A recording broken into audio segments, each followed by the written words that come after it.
अब हम प्रोथेलेमियन का स्टैंजा नंबर 9 देखेंगे।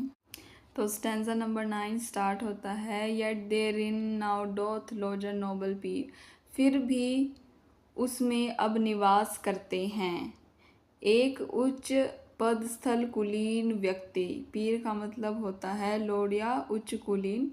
Green England's glory and the world wide wonders, यहाँ महान इंग्लैंड की शान और दुनिया का व्यापक आश्चर्य। यह उस कुलीन व्यक्ति की महानता को दर्शाता है, whose dreadful name late through all Spain did thunder, जिसका भयानक नाम late through all Spain did wonder यानी हाल ही में पूरे स्पेन में गूंजा। यह उस कुलीन व्यक्ति की सैन्य शक्ति और प्रतिष्ठा को इंगित करता है जिसने स्पेन में महत्वपूर्ण जीत हासिल की होगी। थंडर का मतलब होता है गूंजना, आतंक फैलना। Hercules two pillars standing near, और हरक्यूलिस के दो स्तंभ। हरक्यूलियस के स्तंभ जिब्राल्टर की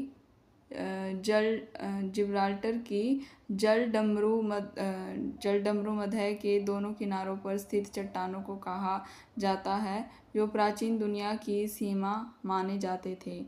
नीरी का मतलब पास या समीप होना, यानी near. Did make to quake and fear, कांपने और डरने लगे। यह पंक्ति उस कुलीन व्यक्ति की शक्ति और प्रभाव को बढ़ाती है जो हरक्यूलियन स्तंभों तक पहुंच गया और उन्हें भी भयभीत कर दिया। Fair branch of honour, flower of chivalry, यानी सम्मान की सुंदर शाखा, शूरवीरता का फल। सो ये जो फ्लावर ऑफ स्यूलेरिया है, इसका मतलब शूरवीरता है। यह उस कुलीन व्यक्ति के महान और सम्मानजनक चरित्र को दिखाता है। That fillest England with thy triumph fame, जिसने इंग्लैंड को भर दिया अपनी विजय की प्रसिद्धि से। Lay have thou of thy noble victories, यानी कि तुम्हें आनंद मिले।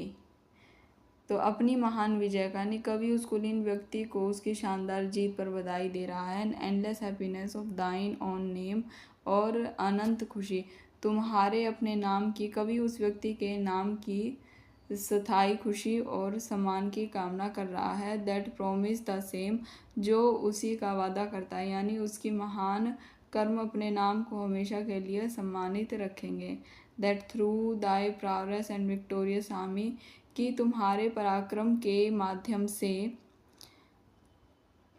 और विजयी हथियारों के माध्यम से दाई कंट्री में be freed from foreign harms, तुम्हारा देश मुक्त हो सकता है, यानी कि विदेशी नुकसानों से। कवि उम्मीद कर रहा है कि उस कुलीन व्यक्ति की बहादुरी और सैन्य शक्ति इंग्लैंड को विदेशी खतरों से बचाएगी। And great Eliza's glorious name may ring, और महान एलिजा का शानदार नाम, यानी एलिजिस रानी एलिजाबेथ प्रथम को संदर्भित करते हैं यहाँ।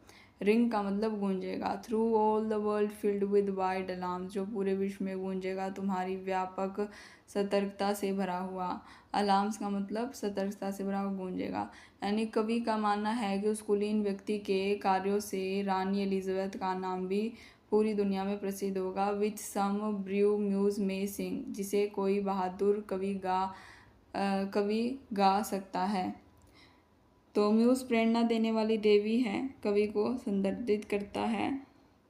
और ब्रेव का मतलब ब्रेव है, ये बहादुर। टू एजेस फॉलोइंग, आने वाली पीढ़ी के लिए। कवि का मानना है कि उस कुलीन व्यक्ति के कर्म इतने महान हैं कि भविष्य के कवि उसके बारे में गाएंगे। Upon the bridal day which is not long, विवाह के दिन पर जो अब दूर नहीं है। Sweet Thames run softly till I end my song. So इस स्टैंजा में कवि अब एक महान कुलीन व्यक्ति की प्रशंसा कर रहा है जो इंग्लैंड की शान और दुनिया का आश्चर्य है। उसका भयानक नाम स्पेन में गूंजा और उसने हरक्यूलियन के स्तंभों तक को भयभीत कर दिया। वह सम्मान की शाखा और शूरवीरता का फूल है जिसने अपनी विजयों से इंग्लैंड को भर दिया है। कवि उसे उसकी महान जीत पर बधाई देता है और उसके नाम की आनंद खुशी की कामना करता है। वह उम्मीद करता है कि उसकी आबादी से इंग्लैंड विदेशी खतरों से मुक्त होगा और रानी एलिजाबेथ का नाम उसकी सतर्कता के कारण पूरी दुनिया में प्रसिद्ध होगा। जिसके बारे में भविष्य में कवि गाएगा। अंत में कवि थेम्स नदी से धीरे धीरे बहने का आग्रह करता है जब तक उसकी कविता समाप्त नहीं हो जाती। यह खंड शायद इस कविता के संरक्षण या किसी महत्वपूर्ण व्यक्ति के लिए एक स्तुति है।